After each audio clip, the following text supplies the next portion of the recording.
ఇల్లు ఇల్లాలు పిల్లలు సీరియల్ టుడే ఎపిసోడ్. వల్లి స్కూల్లో క్లాస్ టీచర్గా క్లాస్లోకి వెళ్తుంది. వెళ్ళిన తర్వాత పిల్లలందరూ మేడం క్లాస్ చెప్పండి అనేసి అంటారు. అప్పుడు వల్లి అసలు ఏంటి, నాకేమో ఇంగ్లీష్ రాదు, మాట్లాడడం రాదు, నేను ఎలా క్లాస్ చెప్పాలి, నర్మద ప్రేమ నన్ను ఎలా ఇరికిచ్చారు అనేసి టెన్షన్ పడుతూ ఉంటుంది వల్లి. అప్పుడు పిల్లలు మేడం ఎంతసేపు అలా ఉంటారు, మీరు క్లాస్ చెప్పండి, టైం అయిపోతుంది అనేసి అంటారు. అప్పుడు వల్లి నాకేమో ఇంగ్లీష్ రాదు ఎలా అనేసి ఆలోచిస్తూ తనకు వచ్చిన ట్రింకుల్ ట్రింకుల్ లిటిల్ స్టార్ అనే రైము చెప్తుంది. అప్పుడు పిల్లలు కూడా అది పాడతారు. తర్వాత ఒక అమ్మాయి లేచి మేడం ఈ రైమ్ మేము నర్సరీలో నేర్చుకున్నాం, మీరెందుకు ఈ రైమ్ మాకు చెప్తున్నారు అనేసి అంటుంది. అప్పుడు వల్లి టెన్షన్ పడుతూ ఉంటుంది.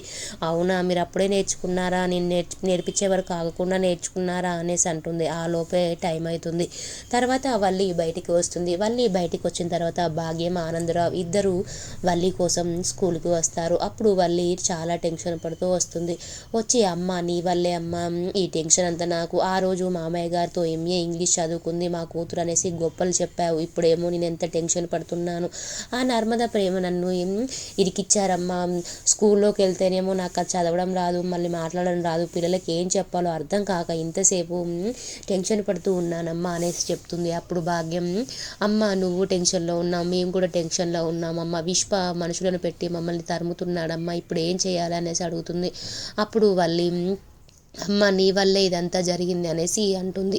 తర్వాత అక్కడికి విశ్వ వస్తాడు. వచ్చిన తర్వాత వల్లి నువ్వేం టెన్షన్ తీసుకొచ్చావు, మా అమ్మ టెన్షన్ పడడమే కాకుండా నన్ను టెన్షన్ పెడుతుంది, మా అమ్మ టెన్షన్ పడుతుంది, మళ్ళీ నువ్వు కొత్త టెన్షన్ తెచ్చావా, ఏంటి ఆ టెన్షన్ అనేసి అంటుంది. అప్పుడు విశ్వ అవును నిజంగానే టెన్షన్ తీసుకొచ్చాను, నన్ను ధీరజ్ చూసేశాడు అనేసి అంటాడు. అయినా వల్లి నువ్వు ధీరజును నిన్ను చూశాడంటే చిన్నప్పటి నుంచి చూస్తున్నాడు కదా అనేసి అంటుంది. అప్పుడు విశ్వ లేదు అమూల్యను నన్ను కలిసి చూశాడు ఆ ధీరజ్ అనేసి అంటాడు. అప్పుడు వల్లి టెన్షన్ పడుతూ ఇక తెచ్చావా ఇంకొక టెన్షన్, ఇప్పటికే టెన్షన్లో ఉన్నానంటే ఇంకొక టెన్షన్ తీసుకొచ్చి పెట్టావు నాకు, అయినా నువ్వు అమూల్య అసలు ధీరజ్కి ఎందుకు కనిపించారు అనేసి అంటుంది. అప్పుడు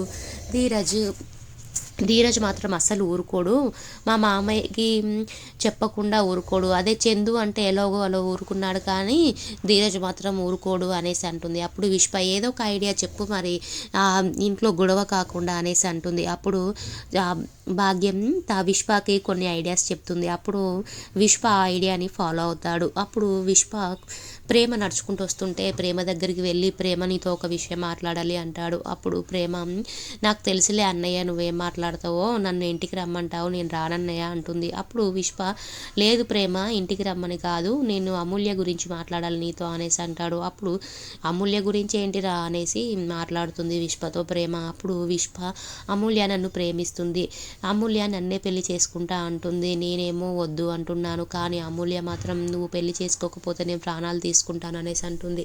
అప్పుడు నువ్వు ధీరజ్ని ప్రేమించి పెళ్లి చేసుకున్నప్పుడు నీ తప్పు అన్నాను, కానీ నీది మాత్రం తప్పు కాదు ప్రేమ, ప్రేమించి పెళ్లి చేసుకోవడం తప్పు కాదు ప్రేమ అనేసి అంటాడు.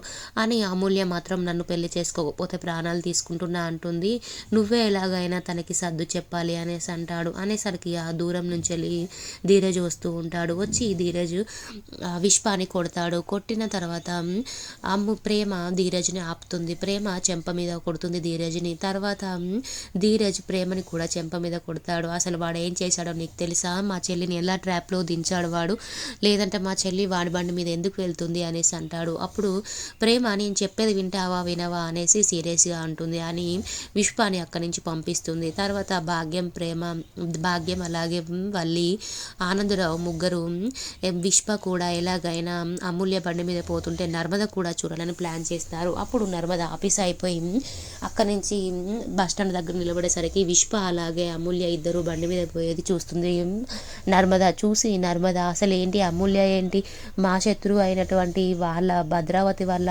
అల్లుడితో విశ్వ బండి మీద పోతుంది, అసలు అమూల్య ధనపండి ఎక్కడం ఏంటి అనేసి నర్మద సాగర్కి ఫోన్ చేస్తుంది. సాగర్ నువ్వు అర్జెంటుగా నేను ఒక లొకేషన్ పెడతా దానికి రా అంటుంది. ఎందుకని సాగర్ అంటే అమూల్య గురించి మాట్లాడాలి, అమూల్య విశ్వ బండి మీద వెళ్తుంది అనేసి చెప్తుంది. అప్పుడు సాగర్ ఆ లొకేషన్కి వెళ్తూ ఉంటాడు.